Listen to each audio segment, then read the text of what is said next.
Dr.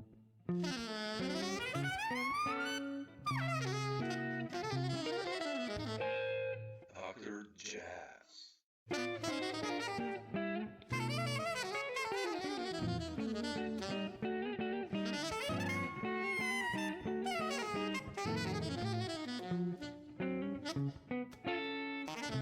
Cool. Thanks for taking the time. Dr. Appreciate it. Jazz.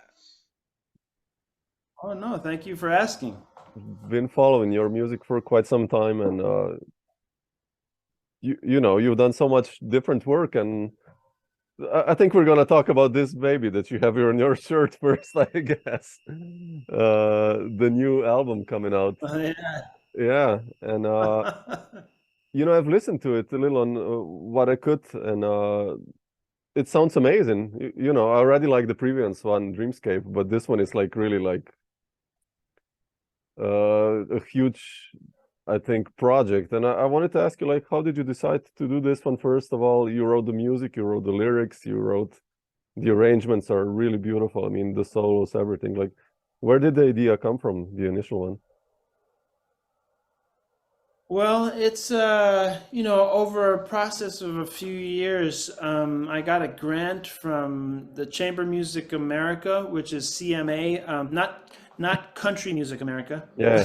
Chamber Music America, and they have a jazz program. You know, they have classical music and they have jazz program, and it's a big grant that I've been trying to get for so many years, and I even was on the panel one time to judge, you know, who was going to get it.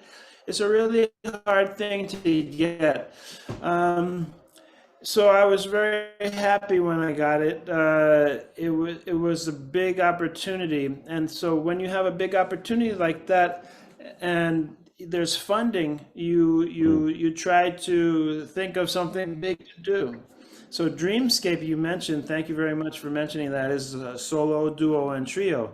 It's pretty easy to go into a Sure. place, even in your own studio, Yeah. Exactly. and record yourself, or get a studio, and it's just you that you have to pay, and all that kind of stuff.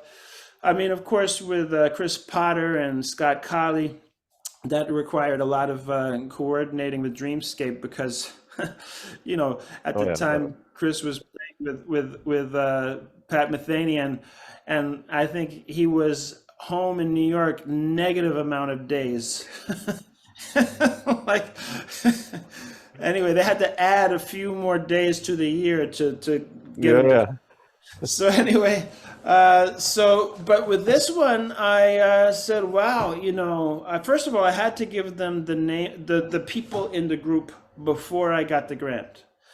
It was anonymous until that point, and then I guess the last round they look and see, oh, who's in the band? Oh, so you know, it's got the all-star band with Donny, McCaslin, Yeah. Steve Wilson, of course, Regina Carter's, you know, got so many amazing awards and so much music, you know, behind her. Uh, I'm sure that helped, you Oh, know. definitely. And then Carla Cook, I just had something in my mind that I wanted to do a vocal project that I had never done before. And I knew that she had a connection with those people. So it wasn't random people. It was people that had connections. They came from Detroit. Gwen Laster, the viola player, Regina Carter came from Detroit. Same with Carla Cook. And, you know, so I put the group together, and I didn't know how difficult it was going to be. Oh, really? Oh shit, man. Yeah. Well, you know, the more you put on your plate, the more you have to deal with, like in terms of getting people in town. Like it was hard to get Chris Potter in town. That was crazy. Now you have all these other people who are almost as busy as Chris, you know, trying to get them in one place at a time to do 4 concerts, or then I wanted to do the recording session. So the actual grant was actually for concerts. And then if we had extra money, it could be used for the recording. I had to raise a lot more money because it took a lot more than I thought to do this project. We had needed rehearsals, even though they're great musicians. the project was huge. Just 16 Yeah, songs, it's amazing. 92-minute music, and really a whole show, concert kind of thing. Like almost like my wife likes to call it a jazz opera. Yeah, yeah. Almost. I think you need a few more characters to have an opera, but a one woman opera. Yeah, I sing exactly. I sing a little bit on it, but that's another story. But so okay, so I got the grant, and then I booked a concert in October of 2020, and then of course COVID happened, and it was actually lucky for me that that happened because the project really needed the time to grow into what it Mhm. is now. It would have been maybe 3 songs, and then I would have filled it up with some other stuff. But the first 3 songs were the first ones that I wrote. I'm very linear. Oh, I really? kind of Okay. no, I wrote all the lyrics. It took me 3 months to write the lyrics. How did you approach writing the lyrics, actually? Oh, well, I'll try to make that story short because it's really was just an act of writing poetry. Okay. So first of all, I mean, in here, I got crazy. Well, it's in one of these books here. I have just ridiculous scribbles of ideas. Ideas, yeah. I gave a lecture at Berkeley last week, and I told the students there, I'm going to show you the finished product first, because if I show you the other part, you'll be too scared and don't want to do it any. You'll be run away from that kind of thing, because it really looks like arrows and scribbles and this and that, just like pages of ideas, because it was to write about this neighborhood where I lived for 54 years of my life, actually. And the changes in the neighborhood and how I was, really forced to leave the neighborhood by having, the kind of fight with the new landlords, Yeah. whole gentrification. I mean, it happens in so many places in the world: Paris, Berlin, London, all these places were becoming gentrified, and which means that the previous people either are forced out or they can't afford to live there anymore. And then I didn't want it to be just a negative thing. I wanted to talk about the beauty of the neighborhood. Obviously, people know about West Side Story and Leonard Bernstein's music, and that story, which was fictional. It was, now the new one they tried to update and try to make it a little bit more real, connected to real life. But anyway, so I had a big project because I interviewed 22 people. Wow, man. Wow. Most of them were friends, friends of me, friends of my parents, musical acquaintances who live in the neighborhood, who've lived in the neighborhood for the last 50 years. So I got all of that stuff together, all of what was in my mind, and then all those notes from those 20 people that I interviewed, Wow. So the story is not 100% biographical, excuse me, of me. It's, there are little stories here and there from other people. And of course, the stories that I've heard and read about, like Harry Belafonte and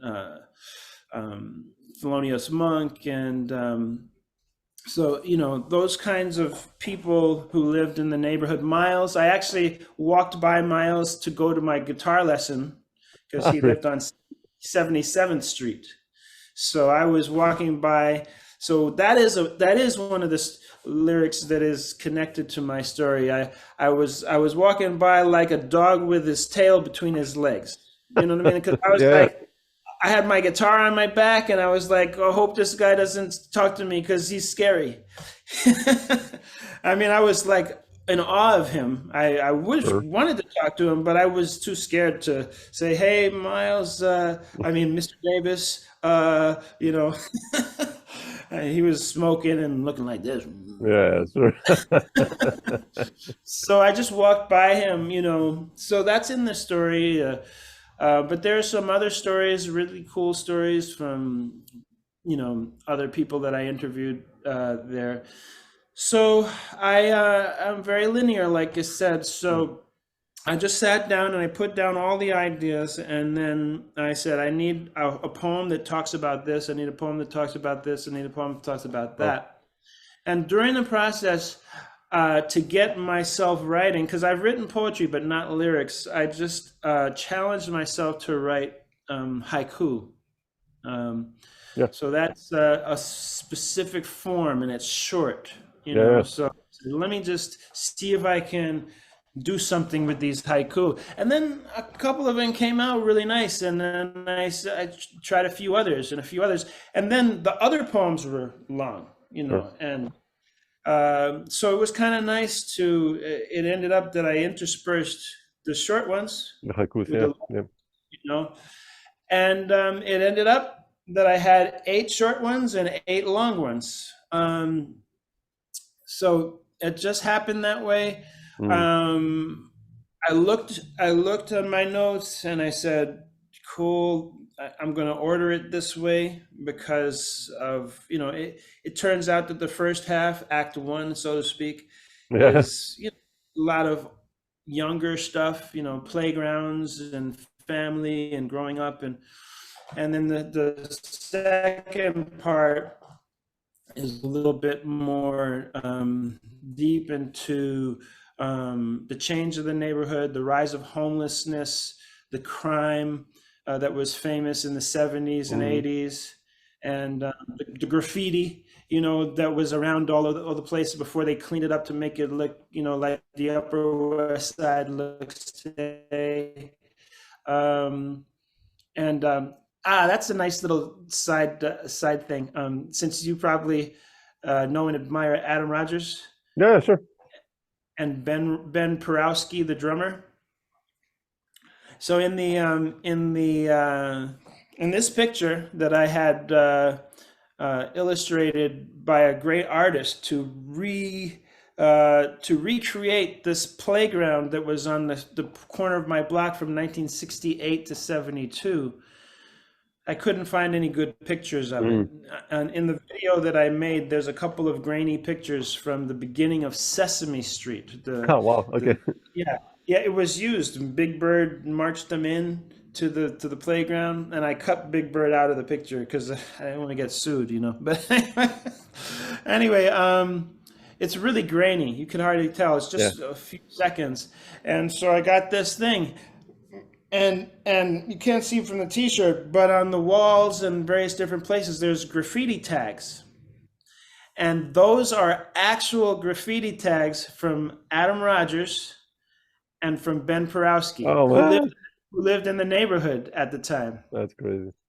And I didn't want to, you know, steal someone's tags that I didn't know, you know, like go back to some archival photos and, you know, put them up there. I was even talking with a very famous graffiti artist named George San Marino. And we never really got connected, but I did interview him, and but I wanted to use some of his graffiti.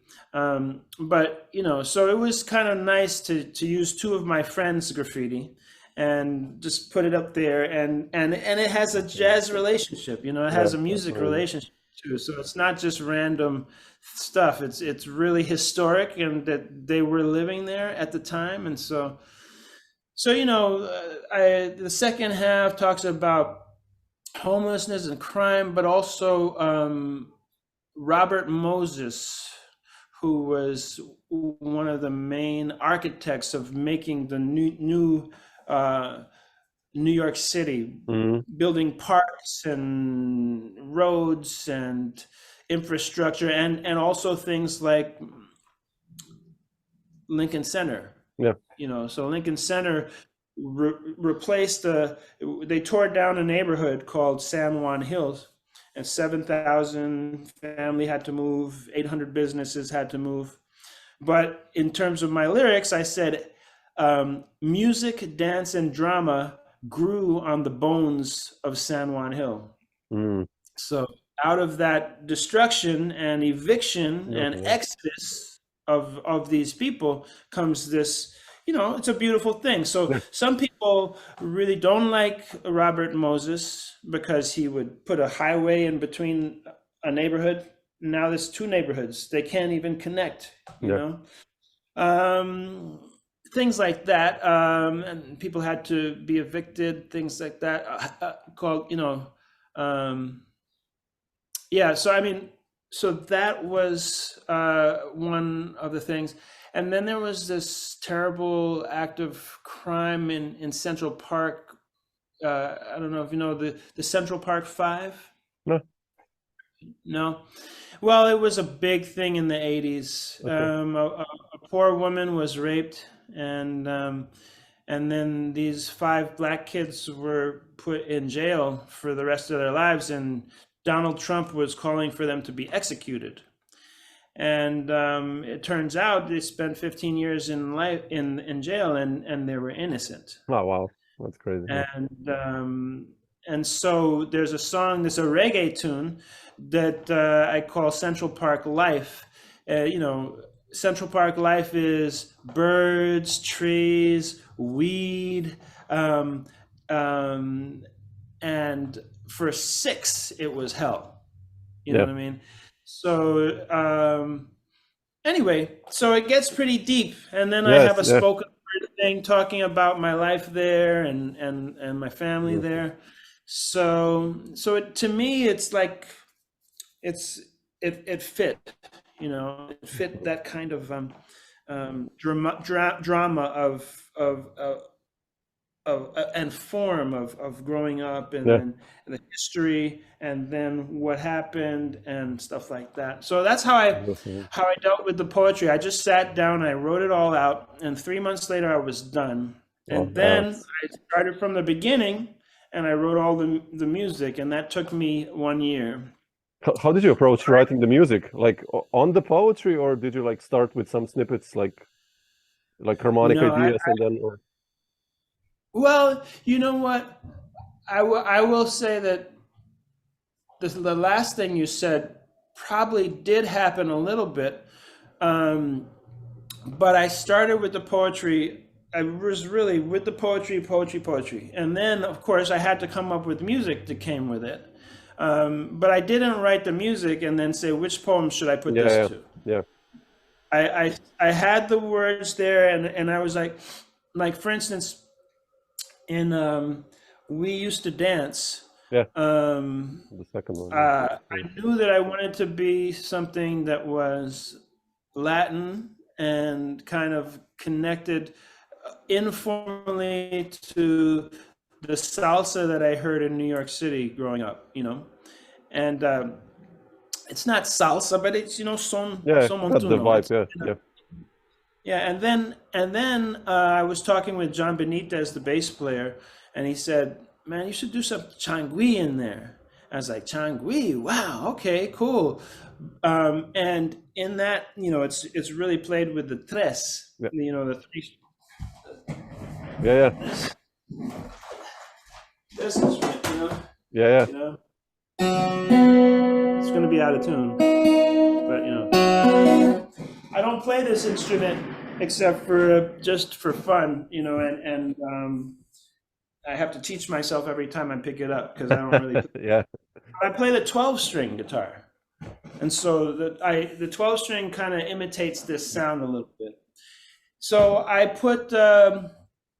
There was a couple of Spanish coro in there after the English lyrics that I had translated by somebody who actually 5 people from 5 different countries. They all got their little chance to give the translation of this very simple words, but with Spanish, man, wow.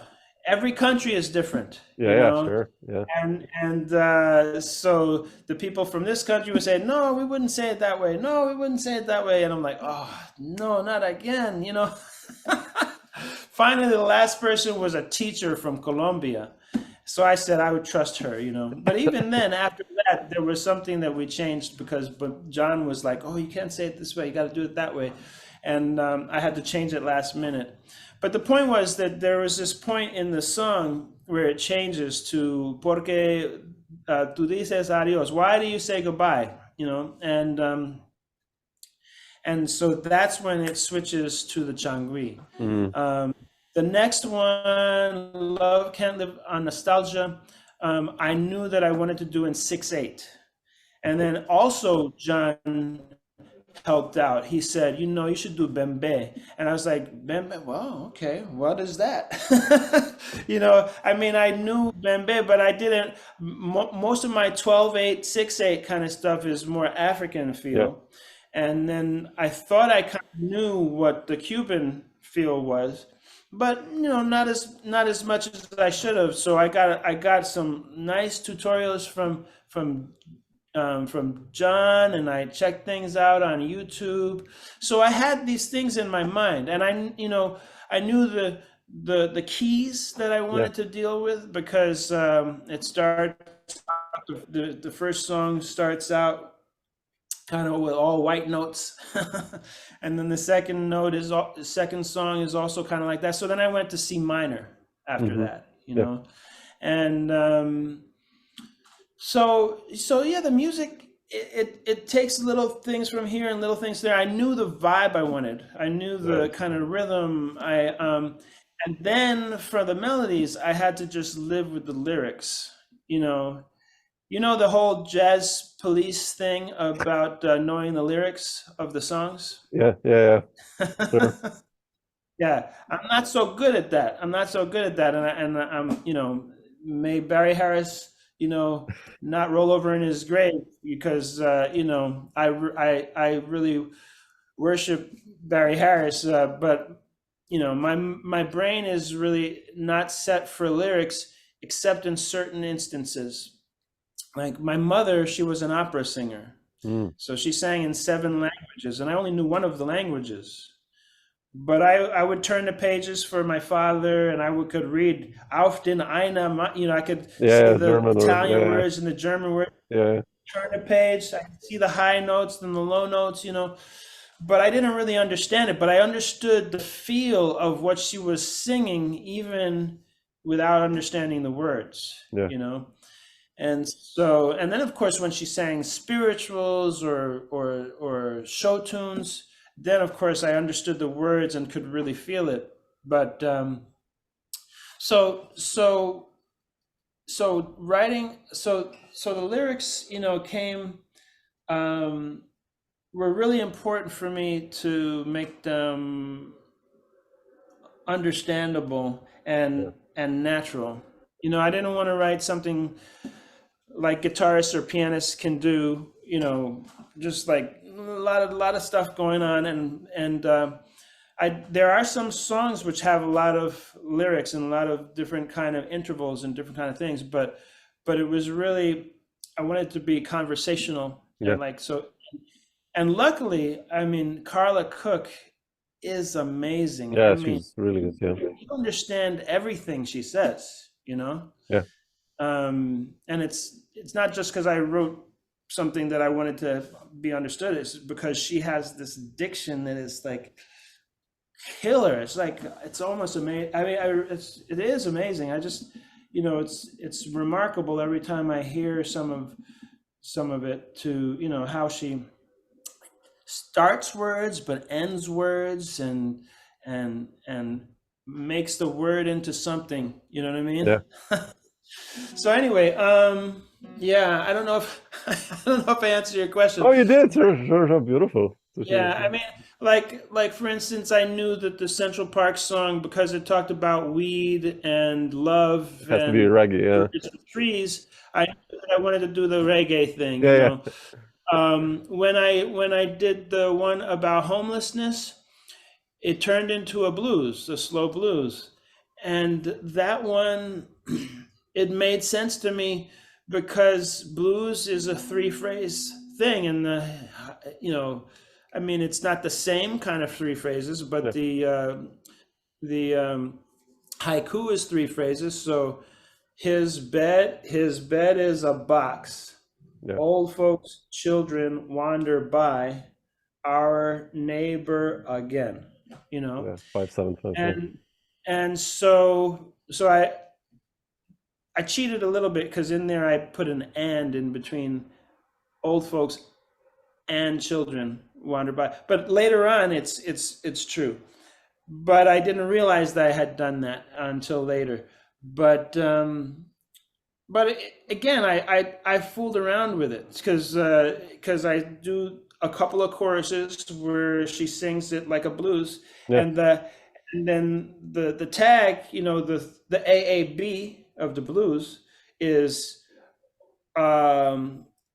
old folks and children wander by, our neighbor again, and then I did a tag at the end. So because it says again and again and again, every day you go outside, every day you go to the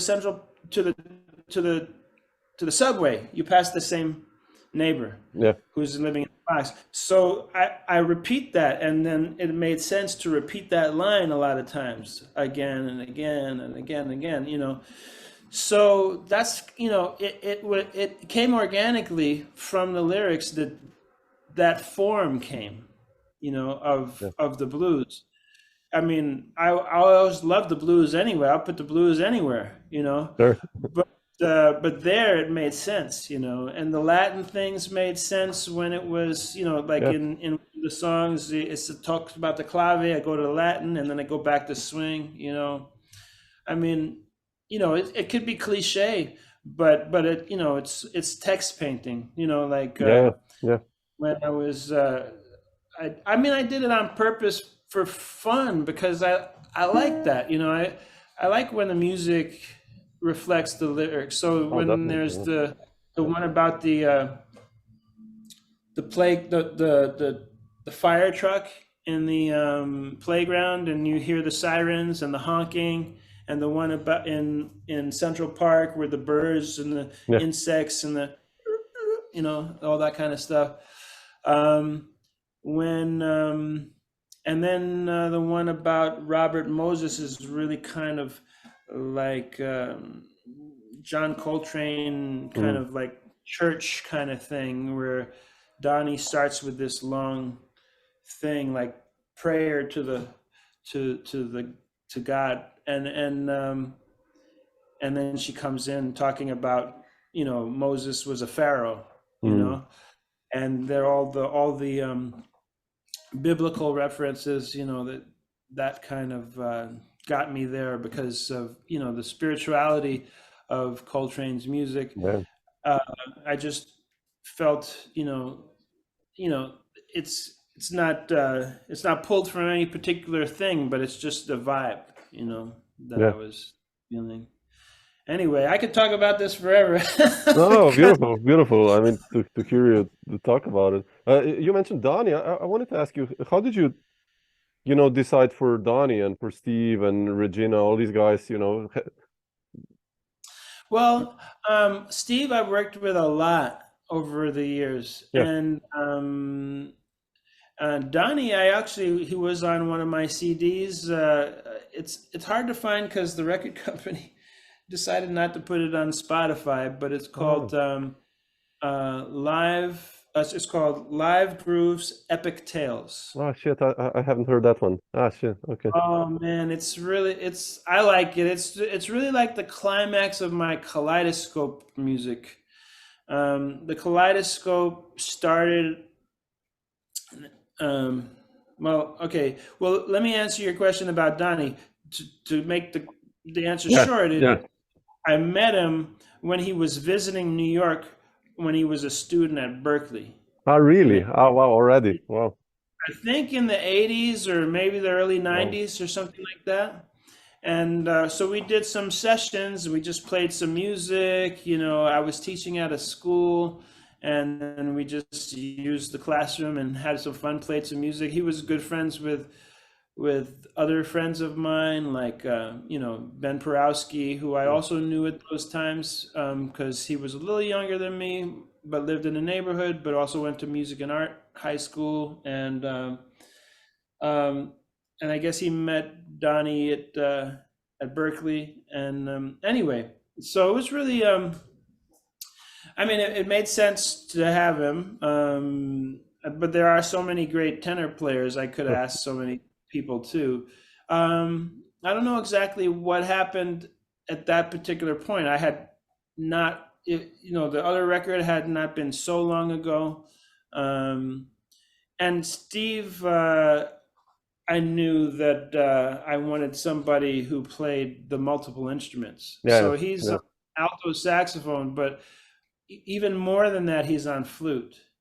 And then he plays a little soprano somewhere, and then he plays alto flute on one of the songs. So that's, also a rare thing. And I know him. You did like that in the 90s already, that album. He was on my first CD called, which is also hard to find because it's the Japanese company's out of business, called Take Your Dance into Battle. Yeah.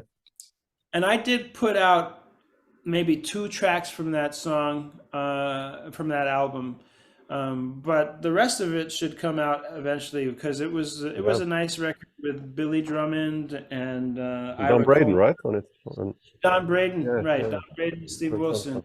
Those were some of my earlier, colleagues. And the other one was Ralph Moore, who actually I never recorded with. I did a demo tape with him, so we could have put that out, but it was never put out. But he was definitely one of my first real great players that I managed to work with. So those for Donny and Steve, that made sense, and then with Carla, I just I explained the Detroit connection. Yeah, I knew I wanted strings, and I had been on Akua's record, and I knew I wanted and then I wanted a middle string besides the violin and the cello, so I got the viola with Gwen Laster. Not realize, I didn't, her main instrument is violin, but I just knew that they would work together nicely as a string trio. Yeah. And then with the rhythm section, that was, that just really worked out really nicely because of, John's connection to New York and also Puerto Rico and Latin music. And it goes, and Alvester is just, he also plays a lot of Latin music. And he swings, and he's such great energy, So. Yeah, so that's how that came together. When I got the grant, and then I had the extension with COVID quarantine. Then I had the time to write it, and then afterwards, there wasn't really that much money for the recording, but I still needed to raise more money, and I did, luckily.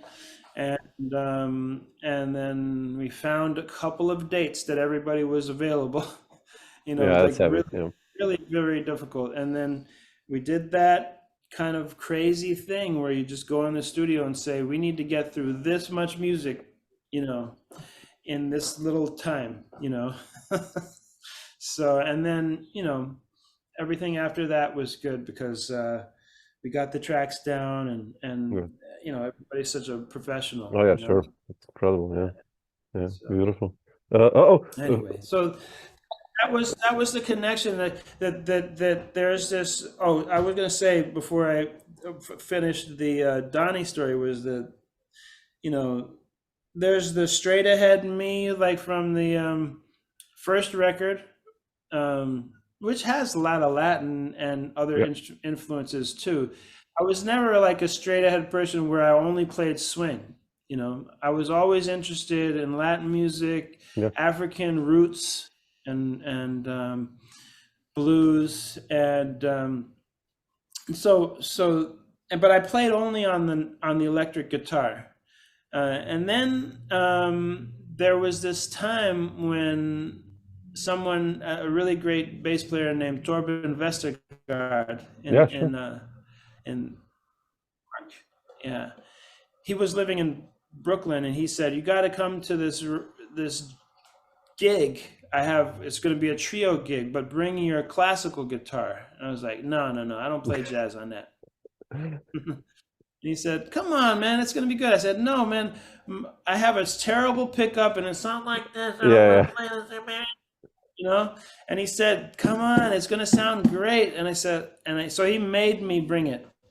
And then that was a gig with Porcino, the drummer named Porcino. Yeah. And that changed my life, you know, because it was such a high to play on top of those rhythms, especially how he played them. Yeah. And then I said, well, let me get a better pickup, you know. And after that, I started to play a lot of Brazilian music. Brazilian, yeah. But yeah, so that's how it happened, like 91, maybe 91. And I had graduated college in 87. I didn't go to music school, but after that I was, you know, just being a jazz musician, you know, and then as coincidence, I had already played classical guitar. But classical guitar, I hated jazz on the classical guitar. I thought it sounded really corny, you know what I mean? But anyway, but when the Brazilian thing came up, it felt so natural. Makes sense, you know? Yeah. And at the same time, I went to Yale School of Music for my master's in classical guitar. Oh, so it was like a coincidence, because I didn't say, oh, now that I'm playing jazz on my classical guitar, let me go get a classical degree. No, it was totally separate things. And that happened. And then I had a group with Randy Brecker and Porcino and Dennis Irwin called Brooklyn Rainforest. And so Chris Potter subbed for David Sanchez, who was in it mostly. And so that was an old thing. You know, the reason I called Chris, it was not just like brand new, you know, I had known him for so many years, you know, 20 years. So that group, Brooklyn Rainforest, with Randy and Dennis, who was, you know, a real amazing bass player, known for straight ahead play. He's known for his straight ahead playing, you know, even when he played with Schofield and Lubambo, you know, but he would play with the Mel Lewis, Thad Jones, Village Vanguard Big Band, and also, you know, Johnny Griffin and all these great players, straight swinging, man, with the gut strings. He was really good, yeah. You know, but he was a Brazil nut. He was a nut about Brazil. Yeah. When he, you know what school he went to? He went to North Texas State, but for classical clarinet. That is really? Did you know that? Oh, no, I didn't know that. Wow. Yeah. Oh shit. He graduated, and he was auditioning. He was auditioning for anyway. So I was saying about Dennis Irwin. Yeah. He went there, and he graduated with classical clarinet, and he was auditioning for orchestras. Really? And at the time, he had just taken up the acoustic bass, and at the time, I don't know how it happened, but all of a sudden Art Blakey hired him. Yeah, and that was it. Yeah, exactly. It was like, you know, no more auditions for the you know, orchestra. Art Blakey hired him like right out of school, having played the bass for 1 or 2 years or something like that. Yeah. You know. And then, but because he played the clarinet, he was really into choro music.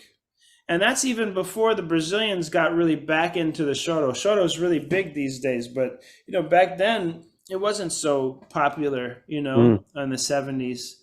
I mean, it was still there. It's like part of culture, but it's like blues,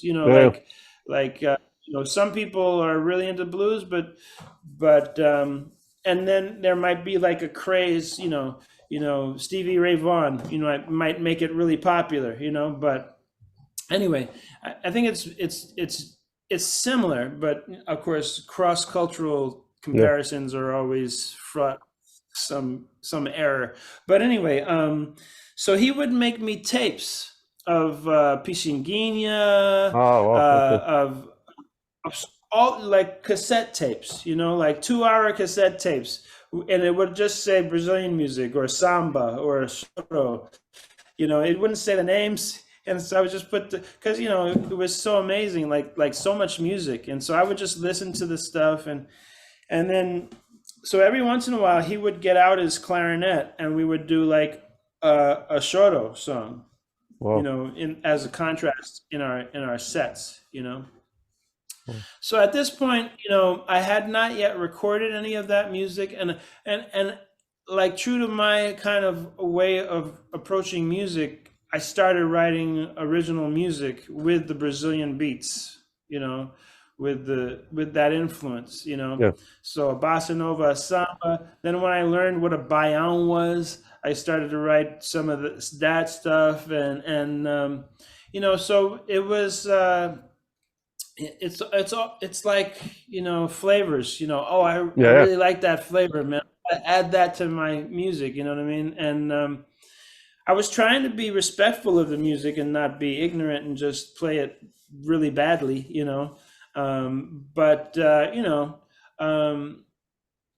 I still try that, I mean, but I still have such a mental attitude in my brain about self-creation and individual creation that it doesn't make sense for me to just play Brazilian music all the time. Like all the great songs they have, they're all amazing. Yes, I could never ever I could play that forever, you know what I mean, and never repeat myself and keep learning. But there's something about me that I want to take whatever it is that I like and create something, So I mean, to take it back to the last project, the finale in that Upper West Side love story, just happened.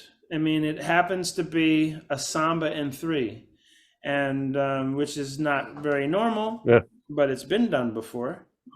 But I didn't go research samba in 3 and say, let me do this as a samba in 3. It just happened that this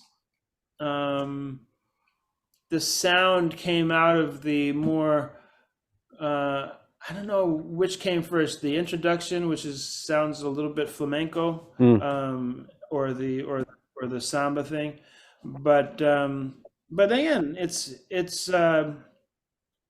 it's taking what I learned and using it, for hopefully in a way that's respectful, but also just new in a way, and so I had not recorded yet with that band, the Brooklyn Rainforest, and actually I never did. I just did a demo tape, and there were subs in there too, so it wasn't the original band, but that was really like my music and Brazilian music and jazz music with samba beats, eventually Jorge Rossi, great drummer, played with Brad Meldau, and he's an amazing guy. Spanish. He moved down to the city from Berkeley. Again, I met all those guys when they moved. They graduated Berkeley. They came down to New York, and him and Josh Redman, who was at Harvard, and Mark Turner and Kurt Rosenwinkel, and those guys. They all came living, walking distance from me in Brooklyn. And now that I'm older, I live in Riverdale, the Bronx. all the hip people are still in. All the younger people. And the people with money, because man, it's getting more expensive. Yeah, I've heard. But anyway, at that time it was cheaper to move there. So anyway,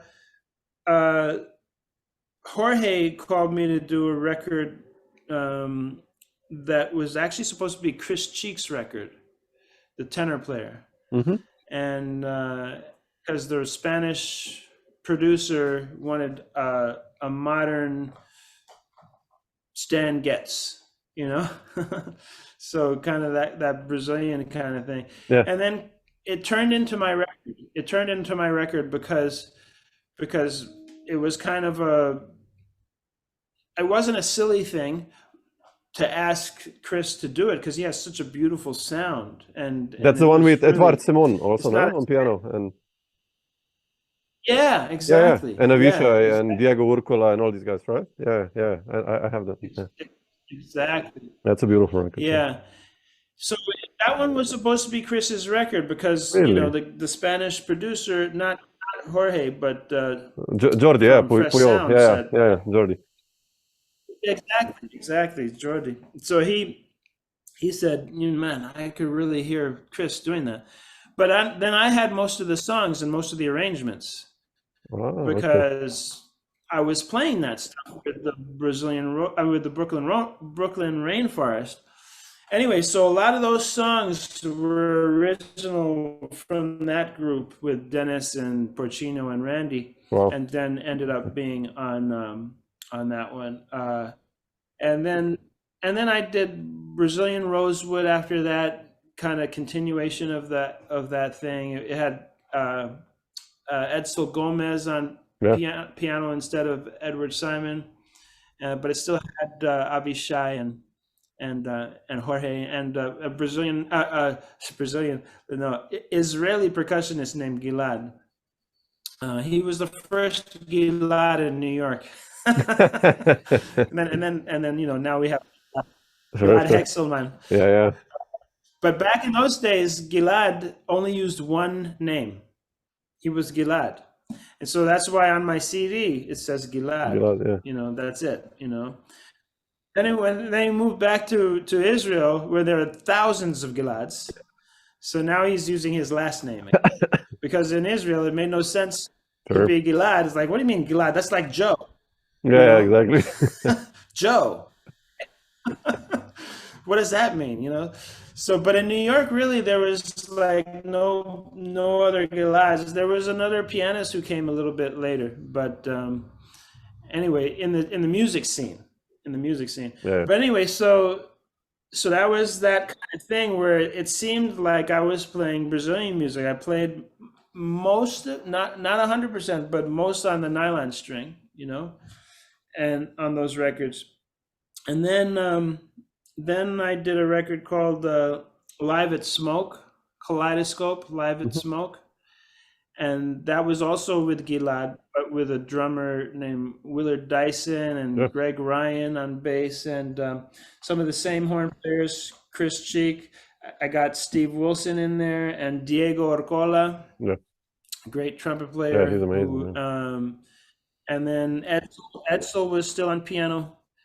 But at that point, it wasn't 100% Brazilian oriented. I had one groove that had a Senegalese beat underneath, that was called Switchback. I played I Thought About You swing, but with the talking drum. Yeah. Because I thought the talking drum could get all those nice rhythms of the swing. Yeah, it's such a beautiful instrument. Yeah.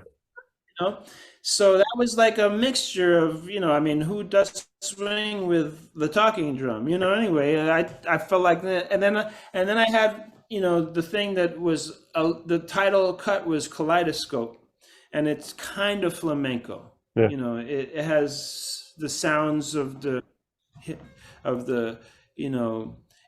Spanish guitar and but it's again now that one, I'm a little embarrassed with my Spanish colleagues, because it's not flamenco, you know what I mean? But it sounds Yeah. similar, you know what I mean? But if a real flamenco person made a bulerías out of it, man, I'd be really happy right now, because I love flamenco, but I don't play it, Yeah, it's heavy. but I do play the Spanish guitar.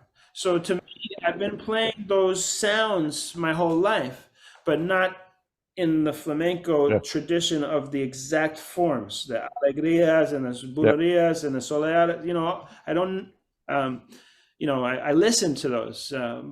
So anyway, that was the kaleidoscope, and then I realized there was one called More World, More Jazz, which went from samba to swing, and fast samba to fast swing. I'm sure there's other ones in there. Some other ones that are like kind of similar. Like there's a one that's with the partido alto kind of rhythm from Brazil, samba partido alto, spiral.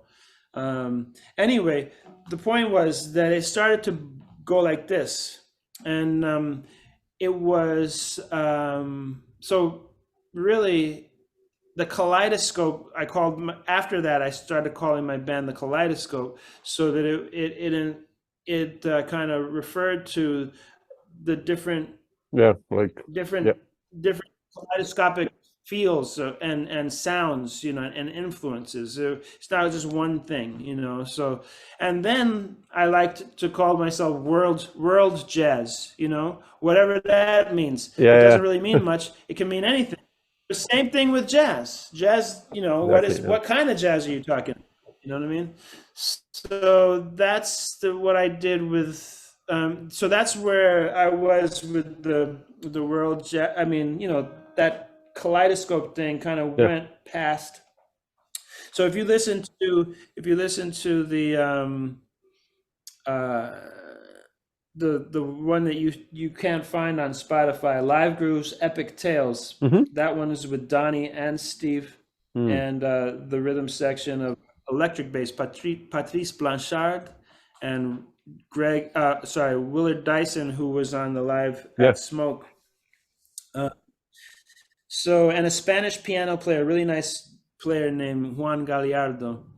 That goes from blues to, New Orleans kind of grooves to some recordings of my originals, Brazilian stuff with the baião, and there's a nice bolero that's there, and then that's after I toured around the world as a jazz ambassador and started this project with this Indian sitar player named Shubhendra Rao. We never released any recordings of it, but the first song on that CD is called Drum On, Drum On, and that is it's not on YouTube either. The record company, I got to get them to re-release it, But that was very influenced by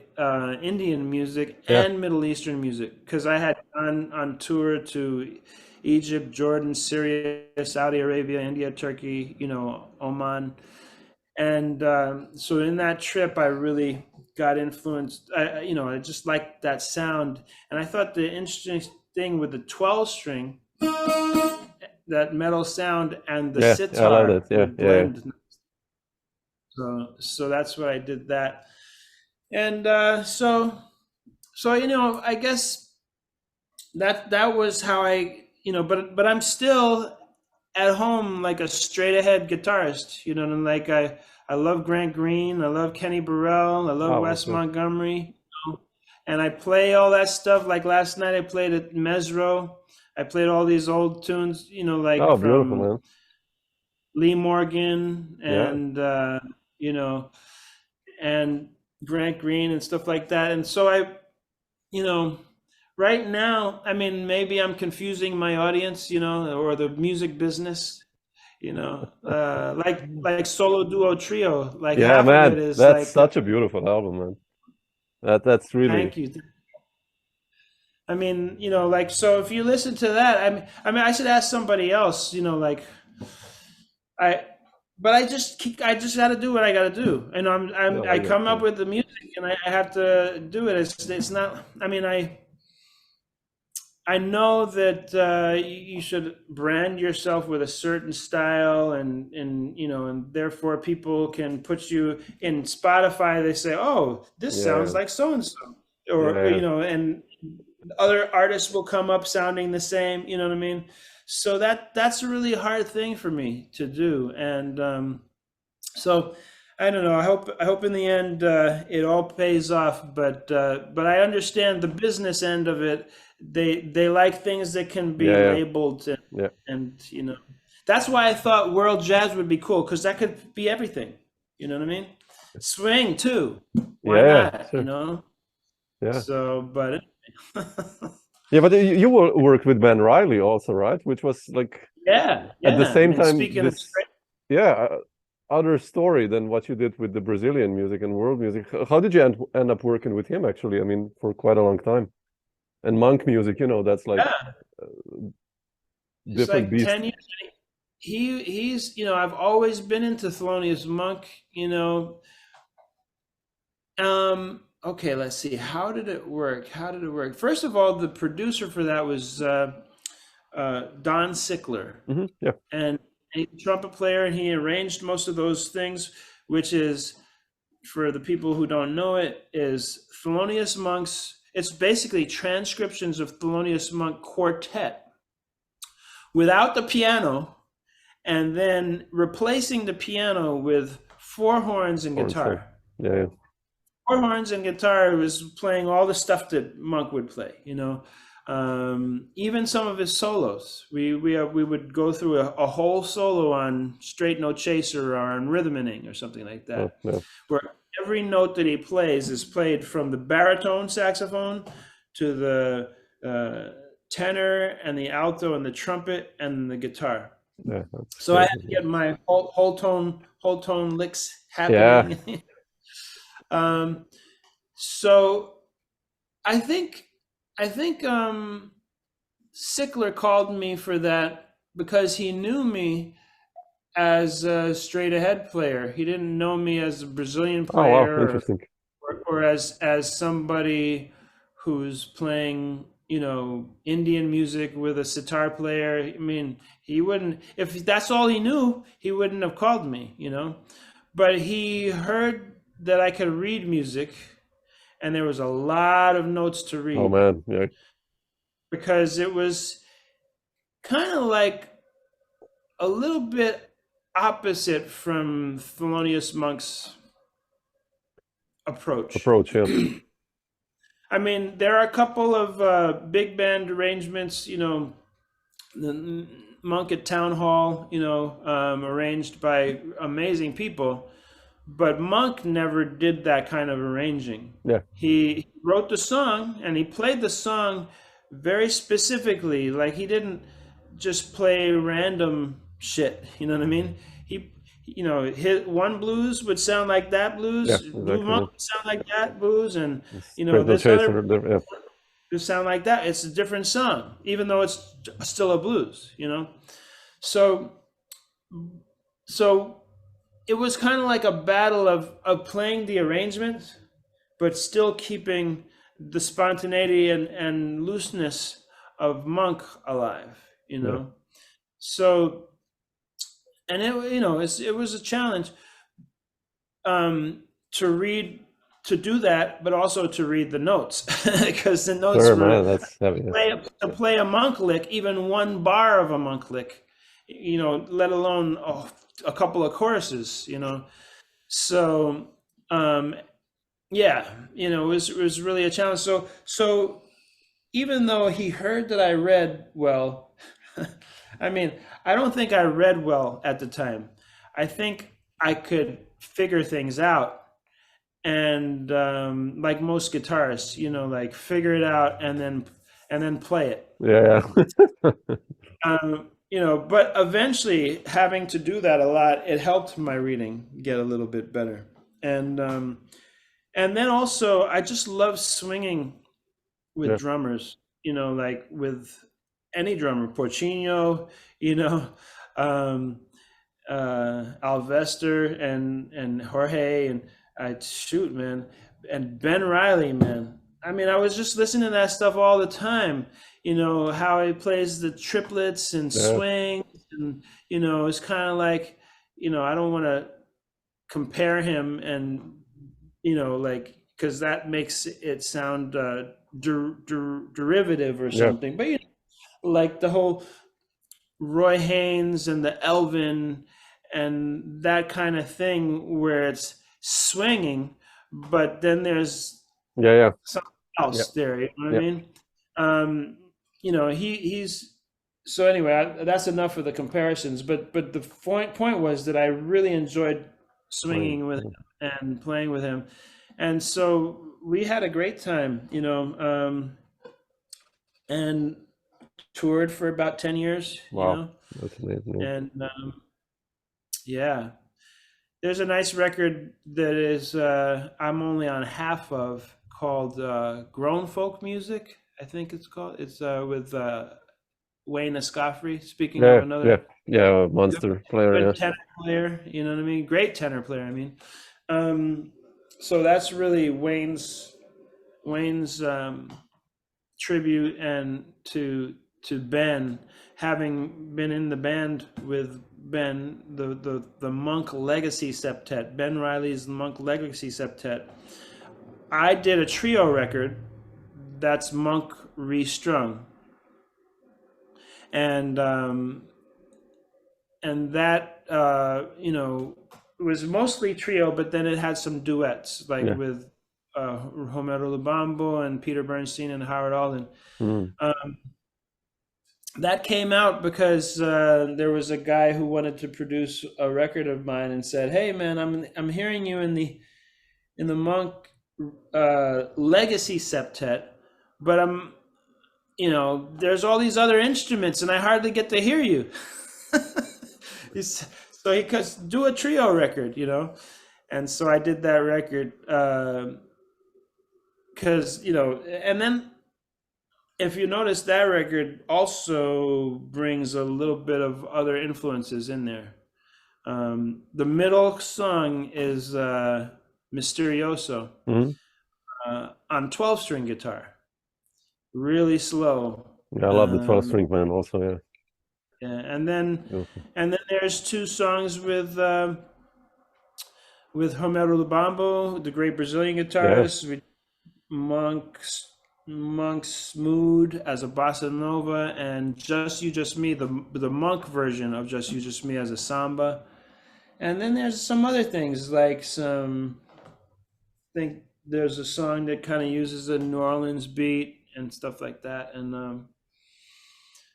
and I rearranged some things, but so I was still doing a little bit of everything, but now this last thing with the lyrics, if you go through it like track by track, and you're counting and you're looking for the swing, you'll find it, but it's not. It's also mixed, So I mean, to me, it sounds like jazz, and it's so, but again, like, if I want to put it in, speaking of the business, if I want to get a Latin Grammy, it's not 100% Latin either. Exactly. Yeah. So hopefully they'll accept it, or at least a couple of tracks, But so I mean, right now I feel most comfortable with myself musically, in the fact that I'm not worrying about it, labeling or whatever. Yeah, and I still will do crazy things like bring 3 guitars to a gig, when this teeny little place where I'm only going to play the 12 string on 2 songs. You know what I mean? But recently I've been just taking my jazz guitar and going, because for part of the kaleidoscope thing I switched to the Telecaster. Yeah, I saw it. Yeah. So That's a anyway. nice sound, yeah. So what do you Beautiful, play, man? What do you play? Oh, like 12 string also, and There it is. yeah, banjo and electric Banjo. and Telecaster, like mandolin and Woo! all these shizzle, the stringies. So yeah, Man, that's great, man. yeah, I tried the banjo once. It was for auditioning for the Broadway play of Jelly's Last Jam. Oh wow, which is about Jelly Roll Morton. Yeah. And so I retuned. I had a 5-string banjo, but I took the 5th string off and I tuned it like the top 4 of the guitar. Yeah. And I did the strumming thing, and I drove my ex-wife crazy. And I love the sound of the banjo, man. It's like just. Oh, you love the sound of that. My ex-wife, not so.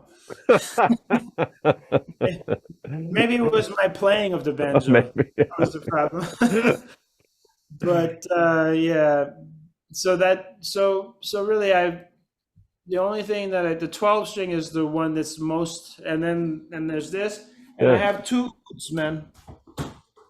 I got 2 ouds. Oh really? Oh wow! I haven't tried those yet. From my trip to the Middle East. Wow. Now this one here is my banjo from my great-great-grandfather. Wow, man, looks old, yeah. But I took it to somebody and they said it's not worth fixing. Yeah. I mean, I don't know, but I eventually I think that's new. Yeah, that sounds Top, good. Yeah. But I don't know, man. But looks beautiful. I really would. I can't get myself to throw it away or sell it. No, it's just beautiful. So I'm hoping somebody will eventually say, no, I can fix this. Yeah, it'll be cool. Yeah, beautiful. No. Yeah, I love that. Just wow, man. Yeah. So send me some of your stuff. I will. I'll send you some links after that. I played also with guys like with Donny. We did some touring and with all these guys, So with Benny, I played a lot, and I also with David Benny, and which Donny Benny? McCaslin. David. Oh, Benny. Yeah. Man, speak of a monster, man. Crazy. Yeah. So also I'm like Man. you. I try to explore different areas, like going into different vibes, and lately I've been playing like acoustic really a lot, like 12 string mostly. Like, and I love it. It's the 12 string, man. That's like such an underrated instrument in jazz. Like really. Yeah, it's totally amazing. I have the technique where I play it with my fingers mostly. Yeah. And so I get to, it's going to be totally out of tune, but like some people like Towner. Yeah, sure. People, they like to retune the 12 string. To me, my brain is. Yeah, I also like it how it is. Already taxed out with the 6 strings, and then so I mean, it sounds not bad. Yeah, it sounds in tune. So beautiful instrument. I discovered that, and I wrote 2 really crazy pieces that I can't play anymore. But when I toured in 2002 of Germany and all around there, I was playing these really crazy pieces where I just was working with clusters. So because you go like this, that's a beautiful chord. Oh man, yeah. But you get this note, and that note, and this, So if you do this, if you only play one note, Yeah.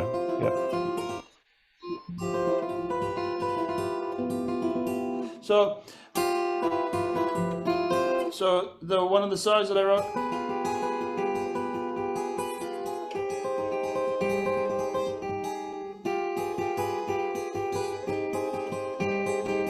instead of Yeah. so, and then you can do things like this. Yeah. Sounds beautiful. Or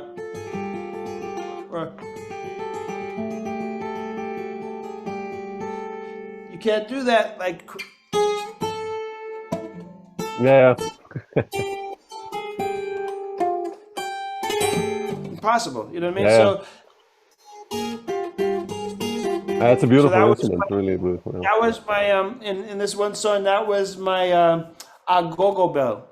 Ding, dong, dong, ding, Yeah.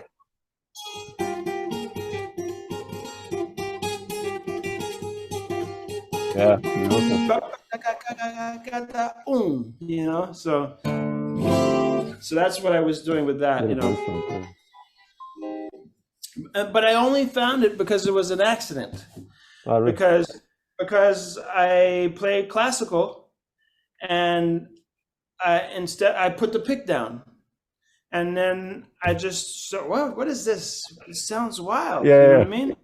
And then, I mean, I know big chords sound good on this thing, but that sounds like a harpsichord. Yeah. You know what I Yeah. mean? It's incredible. And I Yeah. was like, "Whoa, that's." But I really wouldn't have figured that out if I kept just playing with a pick. It just Yep. would have been, It's a it's different hard vibe. Yeah. to it, So what happened was I had to thank Joris Tepe, who's a Yeah. Sure. Dutch. Yeah. He hired me to play a Dutch singer's record. You know, I think Mike Stern was on it, and a lot of great people. Bob Moses. Sure. I think it was Faye Klassen's record. Faye Klassen. Anyway, so she wanted 12 string on one of the songs, and of course I didn't have one, you know, and so I did what any jazz musician would do. Is I went to Sam Ash, and I took something that looks like this, and I bought the guitar, and then I returned it the next day, did the session. I returned it after the session. I got my money back because I just needed it to do the session. Sure, man. I know what you're talking about. But anyway, the fact that I did that, I was like, wow, well, I'm going to return it because I can't afford it. But it really left an impression on me. And then later on that year, or maybe next year or something like that, in the summer, I found this guitar. Actually, this guitar, it's a Simon and Patrick, and it didn't have a pickup, and it didn't. And then so I took it. It would cost $400, I think. Wow, that's really good. And then I went to Roger Sadowski for the Sadowski guitars, and he adjusted the bridge so it'd be a little bit better intonation, and then he put a pickup in it, and so that cost me $1,000. Exactly. The 400 guitar with $1,000 of work in it. You know what I mean? And it's been lasting since. It's it was a beautiful sound. Yeah. Like 22 years. Wow, I've had fantastic. that guitar. Yeah, fantastic. Beautiful. Cool. Anyway. Man, cool. Dr.